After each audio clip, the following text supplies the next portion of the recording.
Hello everyone, आज हम लोग पोसेशन के सेंटेंस 4 को लेकर के आए हैं। सेंटेंस नंबर 4 को देखिए कि सेंटेंस होता किस आधार पे है। जैसे मैं कहूँ आपके पास एक कंप्यूटर हो सकता है। आपके पास एक कंप्यूटर हो सकता है। आप इस तरह के बहुत सारे सेंटेंस यूज करते हैं। तुम्हारे पास पैसे हो सकते हैं, उसके पास पानी हो सकता है, मेरे पास एक घर हो सकता है। तो जो भी सेंटेंस आप इस बेस पे यूज करेंगे, आज हम लोग उसका रूल बनाना सीखेंगे। ठीक है, आप सबसे पहले देखिए इस सेंटेंस में सकता है का यूज किया गया। अच्छा देखिए, ऐसी फिजूल बातों में अपना टाइम वेस्ट मत कीजिएगा कि सर कंप्यूटर को इंग्लिश में लिख दिए, अब हिंदी में कंप्यूटर क्यों नहीं लिखे। आप हिंदी में लिख लो भाई, अगर आपको हिंदी में पसंद है तो। ठीक है, इन चीजों पे टाइम वेस्ट नहीं करना, हमें रूल बनाना सीखना है। ठीक, आपके पास एक कंप्यूटर हो सकता है। सकता है के लिए हम लोग क्या यूज करेंगे अभी?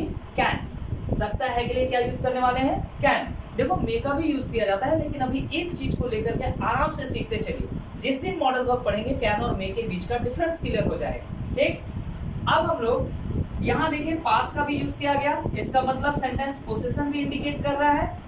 तो हमें दो चीजों का ख्याल रखना है इस सेंटेंस में। एक कि सकता है का भी पता चले, यानी सकना है का पता चले, और दूसरा पोजीशन का भी पता चले। तो सकता है के लिए हम लोग कैन का यूज करेंगे। जैसे शैल और विल मॉडल वर्ब था, वैसे कैन भी क्या है? Modal verb. और जैसे शैल और विल को यानी मॉडल वर्ब को अपने बाद भी वन चाहिए था, वैसे ही कैन को भी अपने बाद क्या चाहिए? भी वन चाहिए। तो जरा सोचिए, ये कैन सिर्फ और सिर्फ क्या बता पा रहा है? सकता है। क्या ये पोजीशन बताएगा?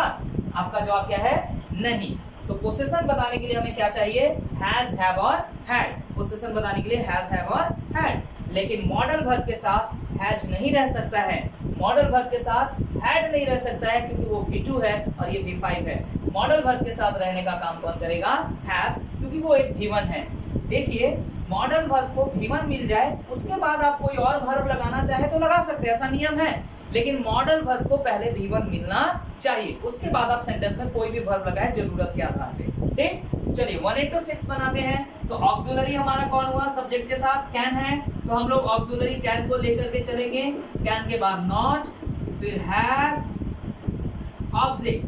क्वेश्चन वाले सेंटेंस में कैन बाहर, have, object plus question mark, फिर नॉट लगाना है हमें अगले प्रोसेस में। अब आप पाएंगे कि 1 into 6 की स्पीड आपकी भी बढ़ गई है। अगर आप अच्छे से ईमानदारी से प्रैक्टिस करेंगे तो इसी चैप्टर में 1 into 6 सीख जाइएगा, और आगे आने वाले चैप्टर्स में 1 into 6 ना करने का थोड़ा बर्डन कम हो जाएगा। इसलिए अच्छे से सीख लीजिए।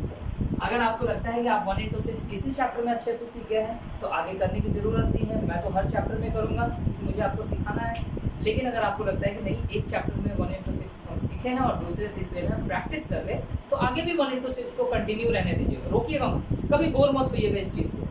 आपके पास एक कंप्यूटर हो सकता है। डील करते हैं सेंटेंस को।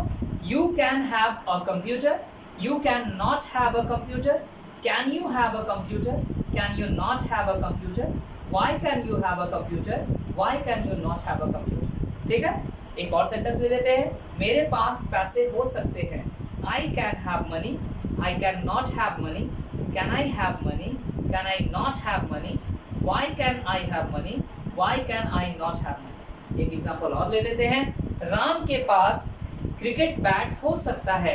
Ram can have a cricket bat, Ram can not have a cricket bat, can Ram have a cricket bat, can Ram not have a cricket bat, why can Ram have a cricket bat, why can Ram not have a cricket bat. Clear हुआ?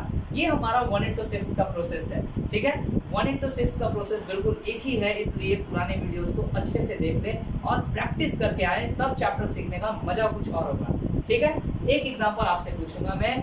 उसके पास पैसे क्यों हो सकते हैं? उसके पास पैसे क्यों हो सकते हैं? तो चलिए आप सबसे पहले ढूंढिए कि कौन से टाइप का सेंटेंस है। तो क्यों हो सकते हैं, ये कंडीशनल इंटरोगेटिव में आएगा। क्या बन जाएगा? क्यों के लिए why can he have money. Sentence क्या बना? Why can he have money.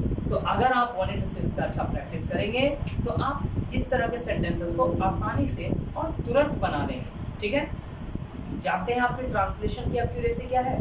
मैं दिखाता हूँ आपके ट्रांसलेशन की एक्यूरेसी क्या है और क्या होनी चाहिए। जैसे अगर मैं आपको बोलूँ मैं स्कूल जा रहा हूँ, इसको ट्रांसलेट कीजिए, मैं स्कूल जा रहा हूँ, हो गया।